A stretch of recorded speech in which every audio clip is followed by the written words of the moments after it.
Welcome to this week's edition of the Seekonk Speedway Race Day Rewind, produced by Souza Media, where we recap all the weekend's racing as part of the 75th anniversary season of the Action Track of the East.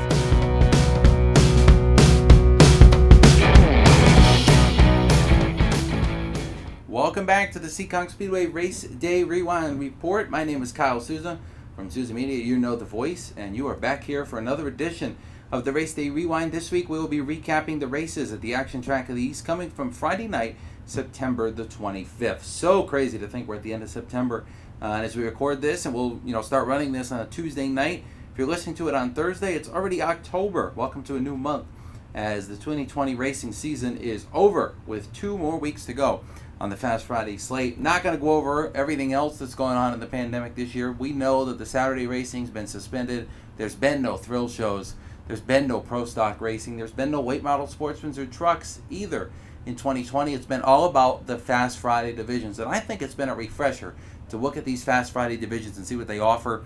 We knew what they offered to begin with, but the racing's been phenomenal. Unfortunately, no spectators in the grandstands due to Governor Baker's restrictions. But if any case, subscribe to our YouTube channel. Check out the races that you've missed. On this week's edition, I did mention that we will be talking about the races from September the 25th. Going to go a little bit out of order from where I'd normally go due to who we're going to have on for guests later in the program. I'm going to have Sport 4 driver Crystal Murray and Bandolero Outlaw driver Nick Chaber Jr. on as guests this week. Maybe even a third driver. We'll see as we get along in the podcast for this week's edition. But I'm going to start with the Nick's Pit Stop Legend Cars and recap their race from this past Friday night. Before I get to any racing, those of you that weren't at the track, probably some of you might know, some of you might not. If you're looking on Race Monitor for the results or the live timing last Friday, it wasn't available.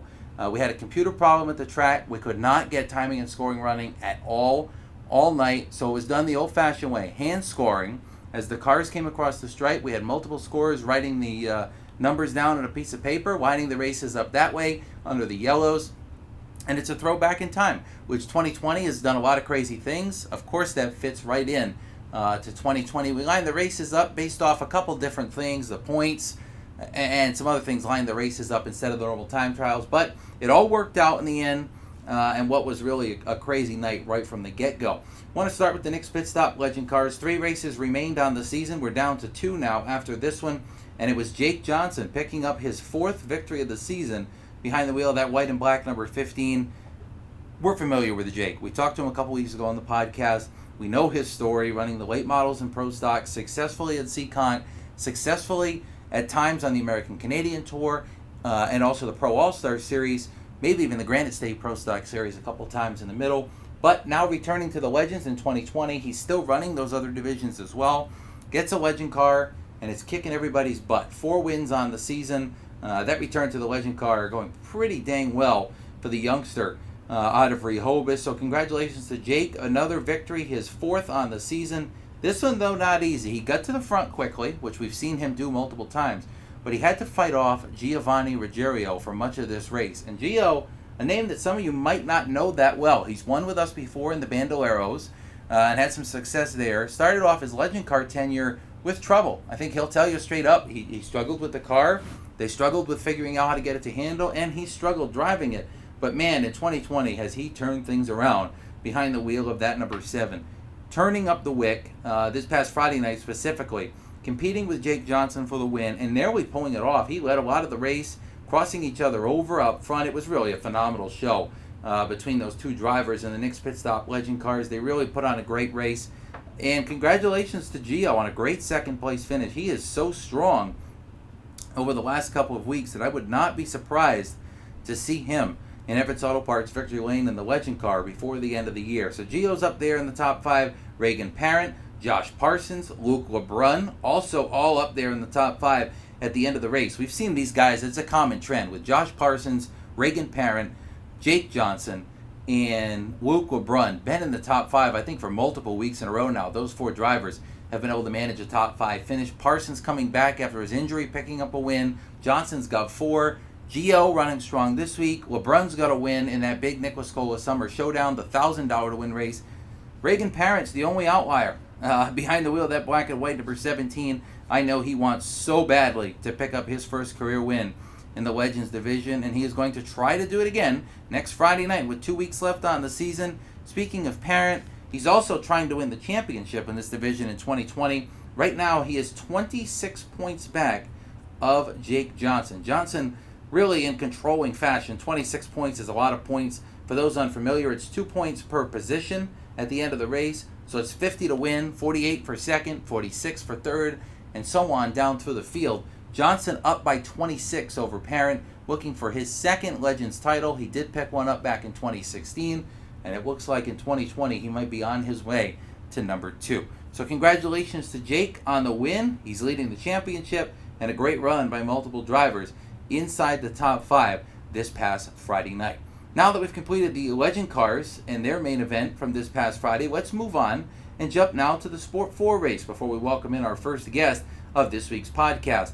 The Sport 4 main event, pretty clean race as usual. Great car count on hand again for this division. This 4-cylinder class really puts on a good show. You got the entry-level drivers trying to slash it out on the third mile. And this week, it was Crystal Murray picking up her second career win behind the wheel of that Murray's Garage, number 38. Now, Crystal's second career win, first of the year, though.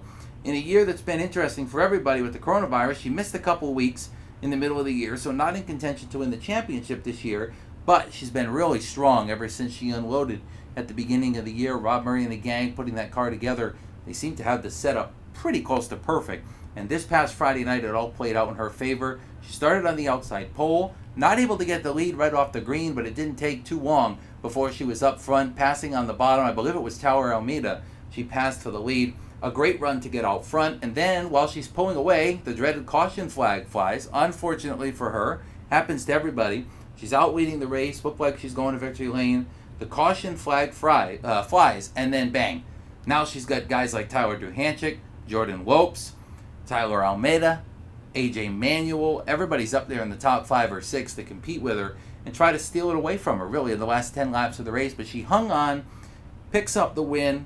Second week in a row that she's had a lot of speed to be up there to contend for the win. But all year, she's been fast enough to be up there in the top 3 or 4. The week before, she battled with Dave Westgate. Westgate came out on top. This week, she takes the lead. I mentioned she holds off some hard challengers, man. Tyler Duhanchik's coming really close. A shout out to him, a second place finish, his best career in the Sport 4 division. He is going to win a race before long. Whether it's one of the last 2 at the end of this year or next year, I don't know. But he is going to win before too long, and that Phil's Propane number 48. He has been so fast and really getting faster every week, the more experience he gets in that machine. So Duhanchik, a great second place finish. Of course, I mentioned Jordan Lopes, Tyler Almeida, AJ Manuel, all up there in and around the top 5. But it's Crystal picking up the win. She's been coming back and forth from school. She leaves school on a Friday afternoon in college, drives down to the track, competes, then goes back to school either at the end of the night or at the end of the weekend. So I want to talk to her about that. I mentioned she's going to be our first guest of the podcast this week. Do want to talk about the point standings in this division, though, before we talk to Crystal. Mikey Lafort, who was up and around the top 5 as well, missed his name, but he's been up there in and around the top 5. He is the points leader, looking for his second straight title in the Sport 4 division, presented by Evans Auto Parts as part of this Diamond Jubilee 75th season. He leads by 30 points over Duhanchik with 2 weeks to go. Not to say it's sealed up, similar to Jake Johnson, though. A couple good runs in the last 2 weeks is going to be enough for Mikey Lafort to pick up the victory in the Sport 4 division. When we get to the final podcast of the season, as far as the race recaps, we'll talk to our champions, and I think Lafort is pretty much a sealed up guy that's probably going to be the champion of the Sport 4 division in 2020. So we'll keep that in mind over the next couple of weeks as well. Well, before we talk to Crystal Murray, let's take a quick break, play that music, and when we come back, we'll bring Crystal out of the pits and talk with her right here in the Race Day Rewind Report.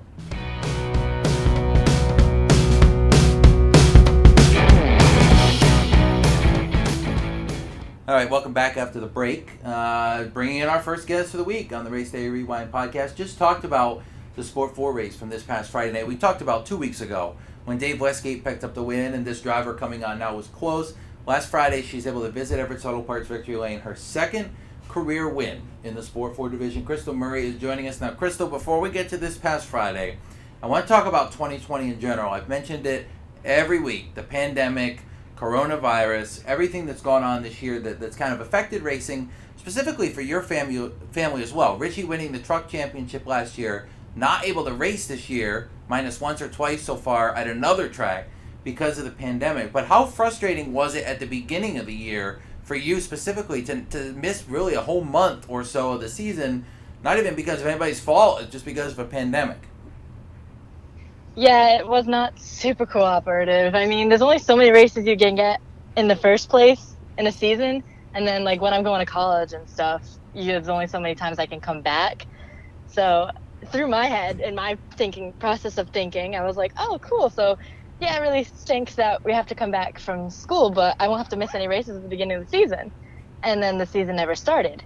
So that was not super fun, but yeah, it's kind of been rough for Richie too. He was only able to go to the not White Mountain, Waterford, but he was able to get a win there, so that was really awesome. Yeah, so I mean, now both of you guys have a win this year, which obviously is a credit to the work in the shop, the sponsors, everybody else behind it. Before we let you go, we'll get to the sponsors.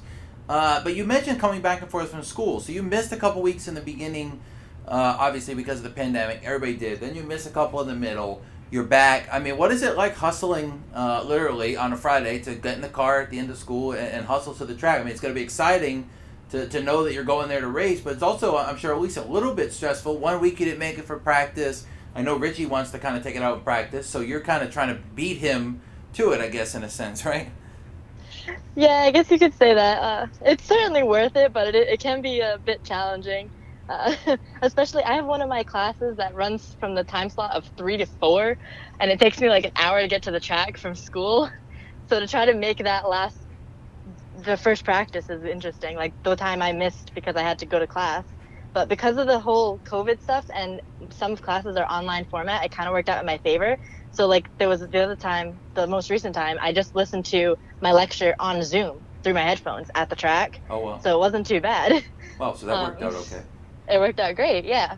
So, okay, so it's not as bad as it looks then from the surface. So Crystal rushes from school, gets to the track last Friday. She made it there, I would say, 20 minutes before practice. Gets in, goes out and practice. I mean, talk me through the night. You had a lot of speed every time you guys have been at the track, but it seems like the last 2 weeks, it's been a little bit quicker. Like you made that little bit more of a leap to go from maybe a third place car to a winning car. Is that kind of fair to say? Yeah, that's pretty good. I mean, every race you get better as a driver, and then the car is always changing. Like you're always trying to make it better and better. So we're always struggling with like trying to get rid of the looseness coming in, and we kind of started to figure that out a little bit more, and it's just been hooked up, and it's really great. I don't know, yeah. Yeah. And so, I mean, it's been fast. Obviously, this past Friday, you get out to the lead. I mean, were you concerned? There's a caution. We didn't have any race monitor. We didn't have any timing and scoring. So I can't tell you exactly what lap that caution was on because I don't have the information in front of me. But, I mean, it was concerning. There's a caution, I would say, somewhere around 8 to 10 laps to go. And you've got guys like Jordan Lopes is up there. Tyler Duhanchik's been getting better. Tyler Almeida was up there. I mean, AJ wasn't far behind. AJ Manuel either. Were you concerned that yellow that you might not be able to hang on, or were you just so confident in the car that it was, I don't want to say easy, but you felt good enough that you could hang on? I mean, you can never count out cautions. I lost the race to a caution just like that. I thought I had it, and then Lopes got the best of me on the outside, and it was just kind of a loss, and it kind of was not great. So you can't just take every caution's going to be up in the air, but this week it was pretty good. I had a little more practice under my belt, and it worked out significantly more in my favor. Yeah, so I mean, you're able to celebrate in victory lane. I mean, I guess the celebrations this year have kind of been lackluster, to say the least, due to the pandemic. Without victory lane up in turn 4, you're not having that big gathering of celebration. I'm sure you guys celebrated in the pit stall. I know you guys celebrated at home. But before we let you go, who's behind this effort? I know you got Dad, you got Mom, but who else kind of helped you along with them to get you to the track and get you a car that's competitive enough to be able to win it? Every Friday night, really, you're in contention at the front. Yeah, of course. Rich at Helger South Coast Power Equipment, Jeremy from Hedges Excavating, Brian from Quick Oil, B&M Maintenance, my Uncle Ron, who's been with us since our Mini Cup days, everyone on our crew, and pretty much our bonus crew with my teammate AJ, my dad, my mom, my brother, Grandpa Doug, my teammate AJ, Ashley, Grandma, Meme, and the rest of my family who comes and supports like virtually every week. It's pretty awesome that I have everybody backing me. We can get the car there and get in contention to win every week, and it's a lot of fun. Yeah, and obviously Crystal hasn't been in the shop too much lately because of going to school. She's been busy with that. And this past Friday night, it worked out in her favor, picking up the win in the Sport Formula event. Crystal, I want to thank you for taking some time. We really appreciate it, as always, and we wish you the best of luck in whatever races are remaining in the year. We don't know, even you don't know exactly what you're running the rest of the year, so we'll see you at some point soon, and if not, we'll see you back in 2021. Yep, I hope to be back. All right, that's been Crystal Murray. We'll take a quick break, and we'll come back with some recaps of the rest of the races from last Friday.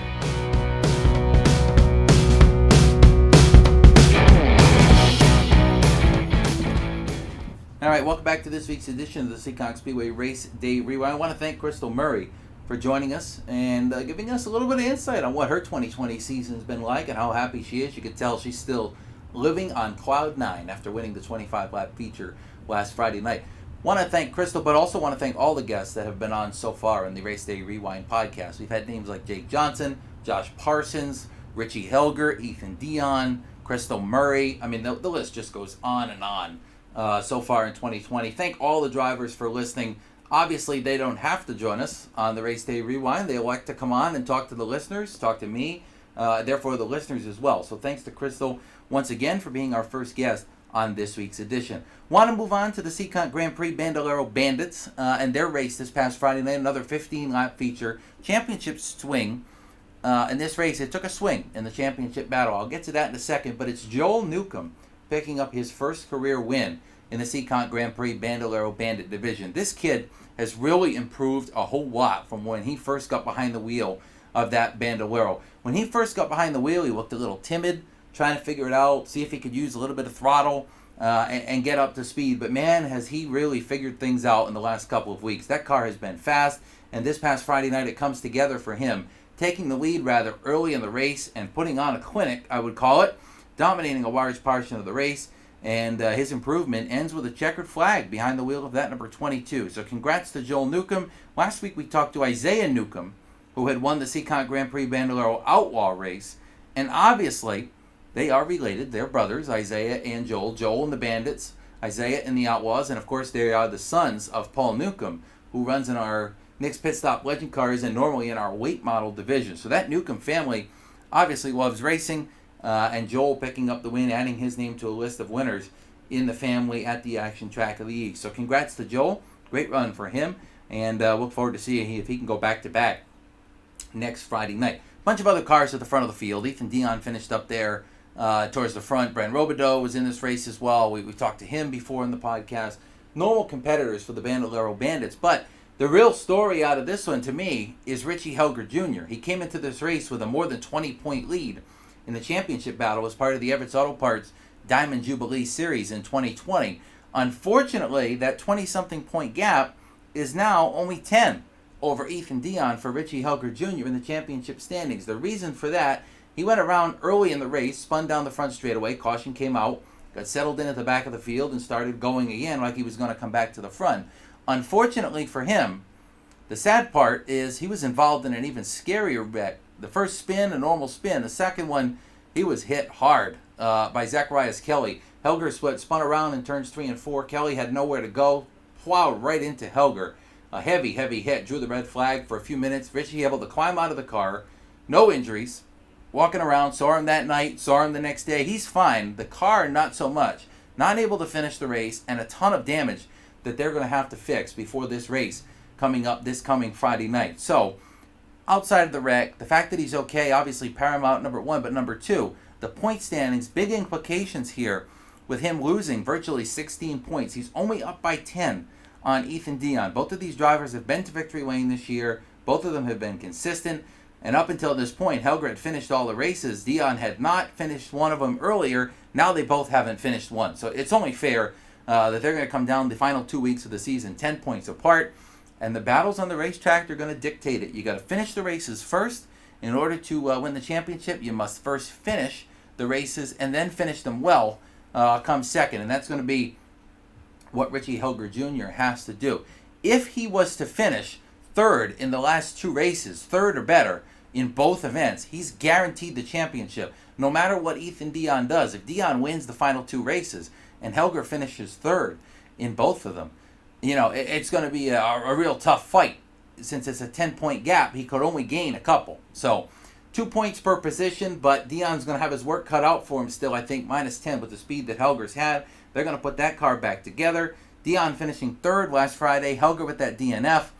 Going to be interesting to see that Seekonk Grand Prix Bandolero Bandit feature next week and see how that championship battle plays out over the last couple of weeks. That's the Bandits. Let's talk about the Pure Stocks as they continued their 2020 race battle this past Friday night with a 25-lap main event presented by boy, that's a mouthful. Rich Helger be laughing at this. Helger's South Coast Power Equipment. There you go. That's what I meant to say. A great battle again in their 25-lap feature. And I say it every week, and I'm not trying to repeat myself every single week, but these guys put on one heck of a show in the Helger South Coast Power Equipment Pure Stocks on a weekly basis. You've got guys like Doug Benoit, Danny Massa, Greg Perry, Mike Hendricks, Joey Morissette. The list just goes on. And every week I say it's a better race than the week before, and I think this one was a better than the week before. With Joey Morissette jumping out front early, the TTM Motorsports driver looking for his first career win, and he's come close before, led a lot of laps. It looked to me like this past Friday night was the night. I was convinced at about halfway that Morissette was going to end up in Everett's Auto Parts victory lane, barring a miracle. Well, there was a miracle for Greg Perry. Morissette leading the whole race, blocking the bottom, doing exactly what he needed to do to get to victory lane, and unfortunately for him, he missed it once. One corner, he slipped. It allowed Greg Perry to get under him, and Greg Perry picks up his second win of the 2020 season in the Helger South Coast Power Equipment Pure Stocks. I can't tell you how bad I feel for Joey Morissette. And obviously you feel great for Greg Perry picking up the win. Congratulations to him. But man, Joey Morissette is probably one of the few drivers left in that Pure Stock division that's run so many races without winning and come so close so many times. So he's going to get one. Might not be this year. I thought that was his chance, but there's still 2 races to go. So he might get it this year. If not, he's going to get one in the future. That checkered flag is coming for the driver of that number 72nd. Second win of the year for Perry, who's been on and off this year with winning speed. He's had top 5 speed every week, but the winning speed has been hit or miss. Just enough to win one week, just enough to finish 5th another week. But this week he clearly had a dominant car.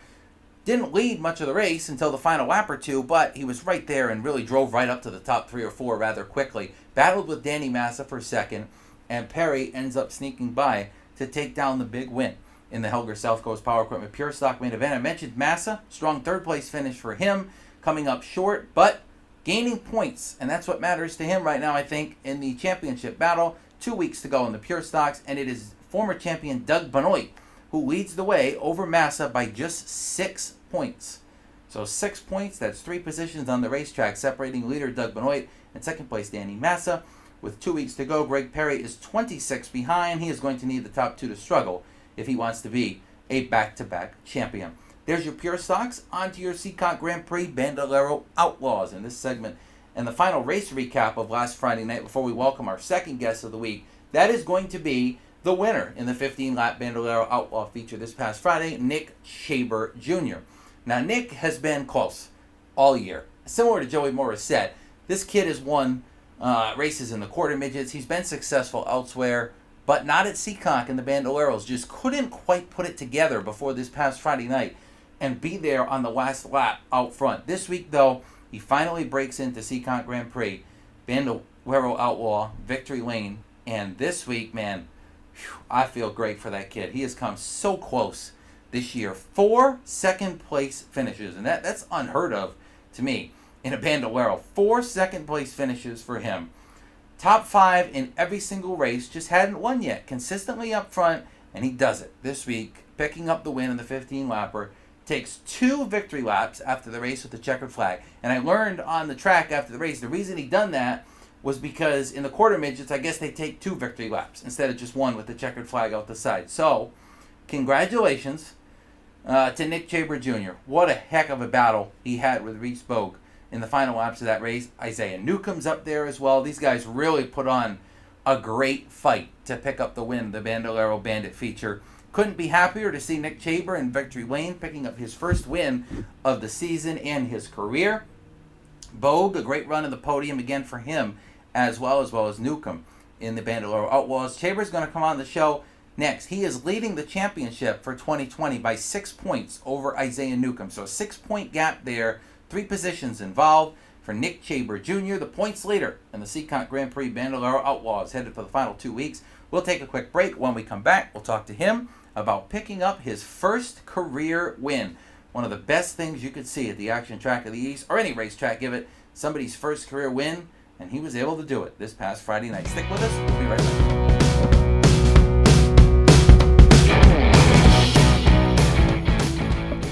All right, we talked to Crystal Murray earlier on the Race Day Rewind. Now we've recapped a couple more races, and we're bringing in our second and final guest of this week's edition of the Race Day Rewind.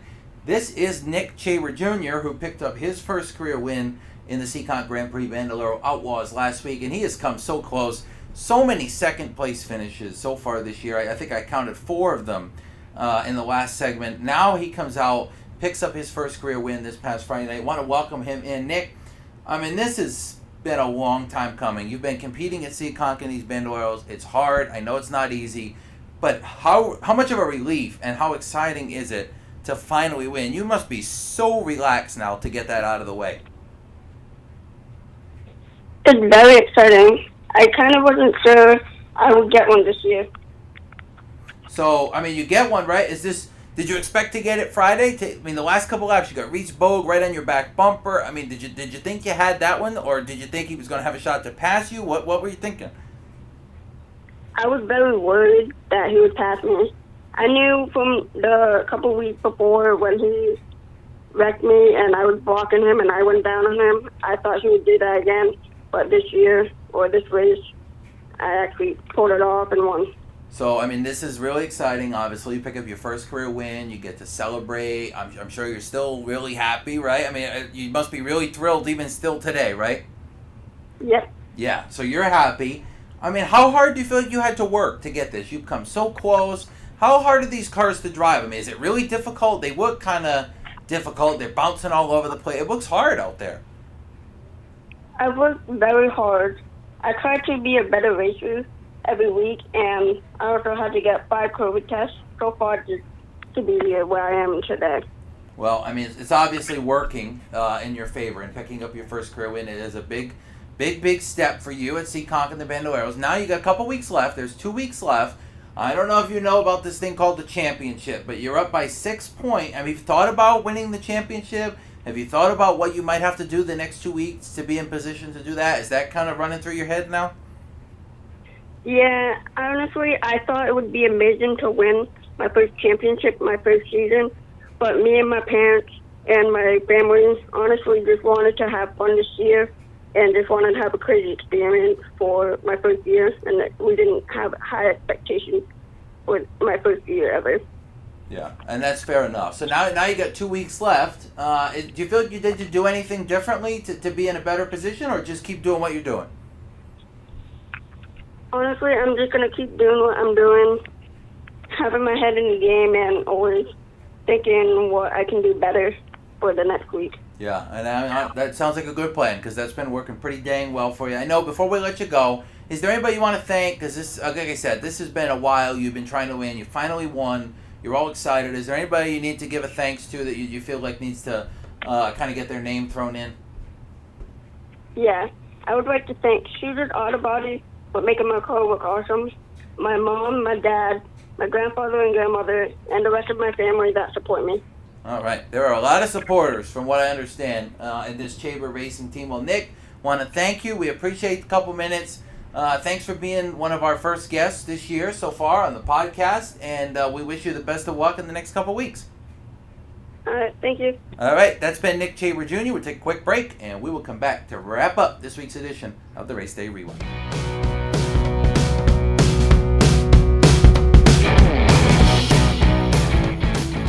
Welcome back to the Seekonk Speedway Race Day Rewind, our final segment this week. And unfortunately for me, I'm out of content. As the Fast Friday races, we've recapped them all. We talked to Crystal Murray. We talked to Nick Chaber. Thanks to both of them for joining us. And so great to hear the emotion in their voices after picking up their wins. Crystal, her second career win, but for Nick, his first. And that's so special and something that he's going to remember for so many years to come. As I've done the last couple of weeks as part of our wrap-up segment here in the Race Day Rewind podcast. Want to mention a couple of our drivers that have gone elsewhere this past weekend and had success. And I want to center it around the Granite State Pro Stock Series race from Saturday night at the Waterford Speed Bowl. Dave Darling, who is a 7-time Seekonk Pro Stock champion, well known to all of you out there, went down there and kicked everybody's butt in the second half of a 150-watt race, driving the same car he drives at Seekonk with the same team, the Bristol Toyota Familiar number 52. Darling putting on a butt kicking in the second half to pick up the Granite State win in that number 52. $3,000. Great payout to the winner of that one. 150-lap main event. Long distance for Darling. We don't run any of those races as part of the weekly slate, but he picks up the big win in the 150. Congratulations to Dave, Gary Johnson, Jeff Belair, Ronnie Pond, Wayne Darling, everybody on that number 52 team. A great performance down there to pick up the win. We'll talk to him and an idea that I've come up with after the race season is over. So our final Fast Friday coming up on October the 9th. The week after that, we'll talk to some of the drivers that have gone elsewhere this year and won due to the pandemic. Now, these drivers will all be back to Seekonk in 2021 when we go back to normal life, I hope, by then with our Friday and Saturday night slate and our thrill shows. But they've taken their cars elsewhere due to the Governor Baker's orders. This is not something that we've decided on at the racetrack. It's really because of what Governor Baker did, not allowing the fans in response to the pandemic. Saturday night racing just not possible because of the purse payouts that we give the drivers. So Governor Baker's decisions have directly led us to have to cancel the Saturday night racing, and these guys have gone elsewhere because they've spent all the money on the race cars, and they're obviously showing that Seekonk is the place to be because, well, look, he just kicked everybody's butt, and there was another guy in the race that's a Seekonk regular, Tom Scully Jr., former Pro Stock champion and regular in our Pro Stocks. He finishes 6th in the 22-car field. So congrats to Tom Scully Jr. Angelo Belcito, former Pro Stock champion, excuse me, at Seekonk, was also strong in this event, got spun racing for the lead and was able to finish inside the top 10. Austin Blaze was also there. A little bit of Seekonk flavor in that one on Saturday night. Expecting some Seekonk drivers to possibly head up to the Lee USA Speedway for their annual Oktoberfest weekend coming up next weekend, October 3, 4, and 5. I believe that's actually this weekend, and the correct dates on it are October 2, 3, and 4. So 2, 3, and 4 at the Lee USA Speedway. That's coming up this week. Friday night, though, we're back on hand with Seekonk's Friday night action. Fast Friday down to the final 2 weeks. Will the champions be the drivers that are in control right now, or is somebody else going to sneak up there and take it from them in the final 2 races of the 2020 Fast Friday season?